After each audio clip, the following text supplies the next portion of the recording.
क्या आपने कभी सुना है कोई राक्षसी भगवान को मारने आए, उन्हें जहर पिलाए और बदले में भगवान उसे माता का दर्जा दे दें? सुनकर हैरानी होती है ना। लेकिन द्वापर युग में बालकृष्ण ने एक ऐसा अद्भुत चमत्कार किया था जिसे सुनकर आज भी रोंगटे खड़े हो जाते हैं। यह कहानी शुरू होती है मथुरा के अत्याचारी राजा कंस से। जब उसे पता चला कि उसका काल यानी देवकी का 8वां पुत्र जन्म ले चुका है और गोकुल में कहीं सुरक्षित छिपा हुआ है, यह सुनते ही कंस डर से कांप उठा। उसने उस नवजात बालक को ढूंढकर मारने के लिए कई राक्षस भेजे, लेकिन उनमें सबसे खतरनाक थी मायावी राक्षसी पूतना।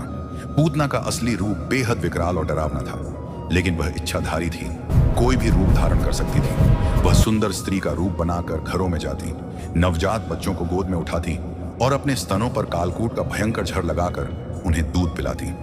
जहरीला दूध पीते ही मासूम बच्चे तड़प तड़प कर मर जाते थे। ऐसे ही मौत का तांडव मचाते हुए एक दिन पूतना गोकुल पहुंच गई। नंद बाबा के महल में पालने में झूल रहे थे नन्हे श्री कृष्ण।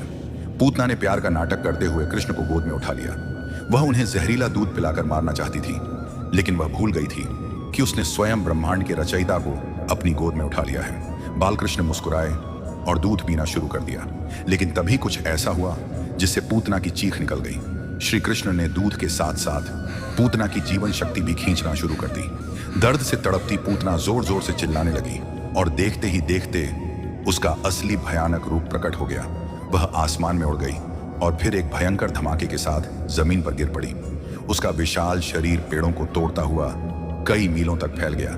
लेकिन इस कहानी का सबसे बड़ा चमत्कार अभी बाकी था। जब गोकुल वासियों ने पूतना का अंतिम संस्कार किया तो उसके शरीर से बदबू नहीं बल्कि चंदन जैसी दिव्य सुगंध आने लगी।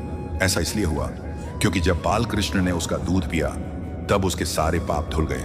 भगवान ने उसे भी माता का दर्जा दिया और मोक्ष देकर बैकुंठ भेज दिया। आज भी उत्तर प्रदेश के मथुरा जिले के महावन गोकुल में पूतना उद्धार स्थल मौजूद है। अगर आपको भी श्री कृष्ण की यह अद्भुत लीला पसंद आई हो तो कमेंट में जरूर लिखें। जय श्री कृष्ण।